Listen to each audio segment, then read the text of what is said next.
Você é dotado de fé e há poder em suas palavras. Observe o texto em questão, primeiro livro dos Reis no capítulo 17 do 1 ao 7. Diz assim a palavra de Deus.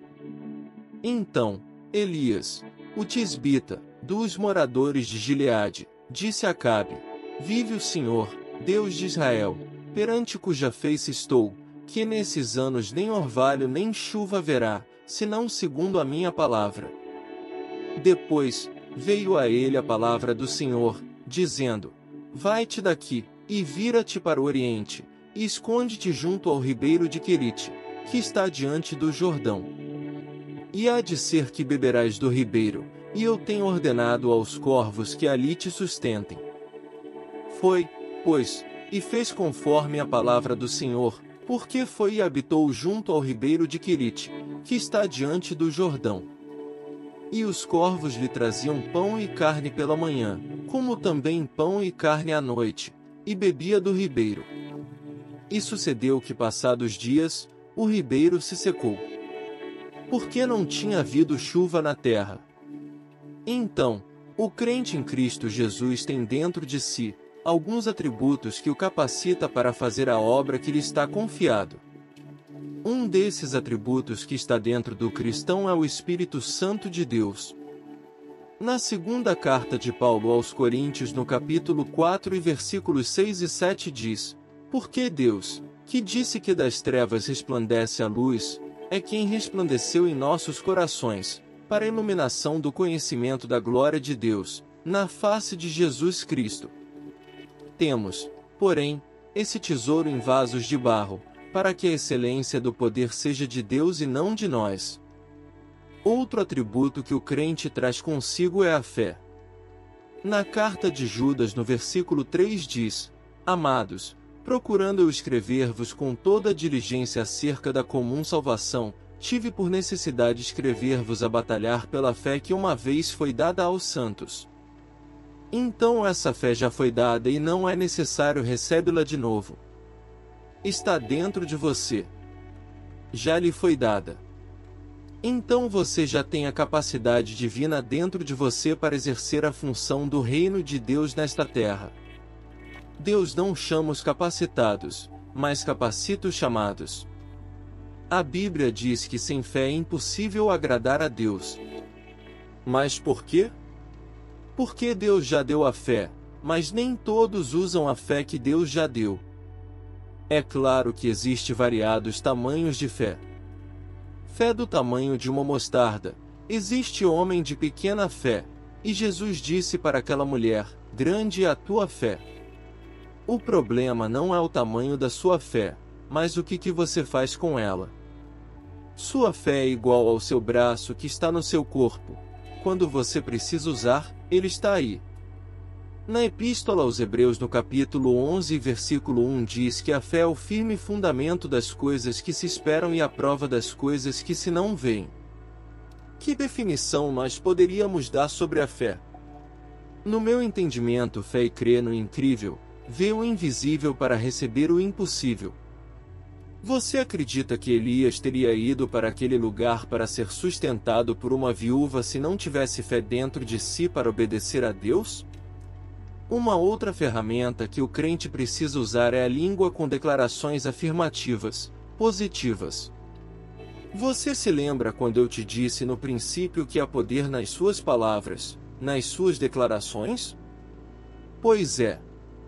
A sua voz, a sua fala, a sua declaração. Você não tem noção do alcance que ela pode ter. A Epístola de Tiago, no capítulo 3, do versículo 5 a 12, diz assim: Também a língua é um pequeno membro e glória-se de grandes coisas. Vede com um grande bosque um pequeno fogo incendeia. A língua também é um fogo. Se o crente dominar a sua língua e colocar ela na direção de Deus, suas palavras terão um poder gigantesco. Tiago diz no capítulo 3 e versículo 10 que de uma mesma boca procede bênção e maldição. Quem sabe que você mesmo não está neutralizando você mesmo dizendo que não pode, não consegue e não é apto? Mas se eu conseguir usar minha língua de forma correta, ela pode me levar a patamares inimagináveis. Olha o que o profeta Elias declarou: vive o Senhor, Deus de Israel, perante cuja face estou, que nestes anos nem orvalho, nem chuva haverá, senão segundo a minha palavra. E durante mais de 3 anos não choveu naquela localidade. O justo viverá pela fé. Declare pela fé aquilo que você quer que aconteça contigo, com seus filhos, com seu casamento, com alguém que você ama. Você é dominador. Dominador é aquele que tem o poder de dominar, é proprietário, é aquele que manda. Mas não é para mandar nas pessoas, é para mandar no universo. Você tem o poder de declarar e coisas acontecerem, de coisas serem criadas. Vai ter momento na sua vida que você vai ter que parar de orar, de clamar e terá que passar a declarar, ou se preferir profetizar. Olha o que Deus disse para Moisés no livro de Êxodo no capítulo 14 versículo 15. Então, disse o Senhor a Moisés: por que clamas a mim? Dize aos filhos de Israel que marchem. E tu, levanta a tua vara, e estende a tua mão sobre o mar, e fende-o. Haverá momento que você terá que ter atitude para o milagre acontecer. Quando Davi pelejou com um gigante. Me mostra onde Deus mandou Davi pelejar contra o gigante? Tem gente que ainda não recebeu a vitória porque ainda não começou a declarar, a profetizar. Primeiro livro de Samuel no capítulo 17 versículos de 45 a 47 diz: Davi, porém, disse ao filisteu: tu vens a mim com espada, e com lança, e com escudo, porém eu vou a ti em nome do Senhor dos Exércitos, o Deus dos Exércitos de Israel, a quem tens afrontado. Hoje mesmo o Senhor te entregará na minha mão, e ferir-te-ei, e te tirarei a cabeça, e os corpos do arraial dos filisteus darei hoje mesmo às aves do céu e às bestas da terra, e toda a terra saberá que há Deus em Israel. E saberá toda a congregação que o Senhor salva, não com espada, não com lança, porque do Senhor é a guerra, e Ele vos entregará na nossa mão. Tem hora que você tem que falar ao problema e decretar a sua vitória. Você é dotado de fé, tuas palavras têm poder. Use a sua língua para incendiar, para Deus ser glorificado através da sua vida. Jesus disse para aquela figueira: nunca mais coma alguém fruto de ti. E eles, passando pela manhã, viram que a figueira se tinha secado desde as raízes. Isso é o poder da palavra. Jesus ensinou sobre o poder da declaração: porque em verdade vos digo que qualquer que disser a este monte, ergue-te e lança-te no mar, e não duvidar em seu coração, mas crer que será feito aquilo que se diz, tudo o que disser lhe será feito. Em Marcos capítulo 7 versículos do 32 ao 35 diz: e trouxeram-lhe um surdo, que falava dificilmente, e rogaram que impusesse as mãos sobre ele, tirando-o à parte de entre a multidão, pôs-lhe os dedos nos ouvidos e cuspindo, tocou-lhe na língua e, levantando os olhos aos céus, suspirou e disse: Efatá, isto é, abre-te. E logo se abriram os ouvidos e a prisão da língua se desfez, e falava perfeitamente. Você precisa começar a declarar sobre as coisas.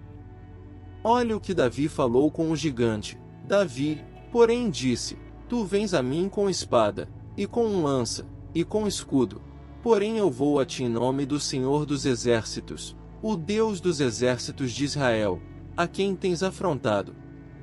Hoje mesmo o Senhor te entregará na minha mão, e ferir-te-ei, e te tirarei a cabeça, e os corpos do arraial dos filisteus darei hoje mesmo às aves do céu e às bestas da terra, e toda a terra saberá que há Deus em Israel. Assim, Davi prevaleceu contra o filisteu, com uma funda e com uma pedra, e feriu o filisteu, e o matou sem que Davi tivesse uma espada na mão. Mas suas palavras tinham poder, declaração, profecia. Preste atenção, no versículo 46 de 1 Samuel, Davi declara que tiraria a cabeça do gigante.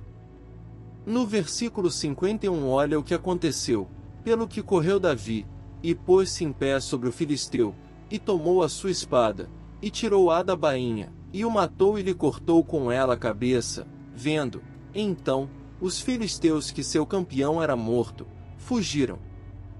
Quando Davi declarou já havia acontecido. Não. Mas aconteceu depois que ele declarou. Então, você precisa entender que há poder em suas palavras. Vamos lá.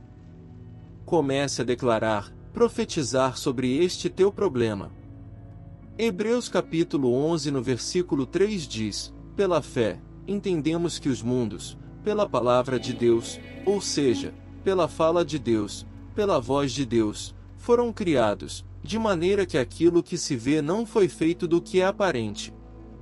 Quando se faz uma análise do capítulo 1 de Gênesis, nos entendemos que Deus usou a fala, a declaração para criar as coisas.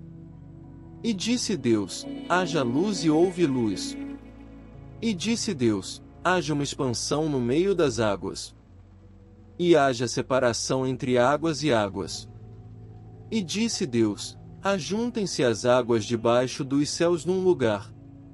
E disse Deus, produz a terra erva verde, erva que dê semente, árvore frutífera que dê fruto. E disse Deus, haja luminares na expansão dos céus.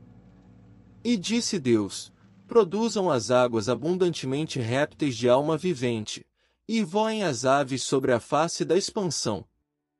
E assim foi. Olha a declaração de Jacó sobre os filhos de José. Note que José foi o penúltimo filho de Jacó. Ele não tinha o direito de primogenitura. Em Gênesis 48 do versículo 13 ao 16 diz, e tomou José a ambos, a Efraim na sua mão direita, à esquerda de Israel, e a Manassés na sua mão esquerda, à direita de Israel, e fê-lo chegar a ele.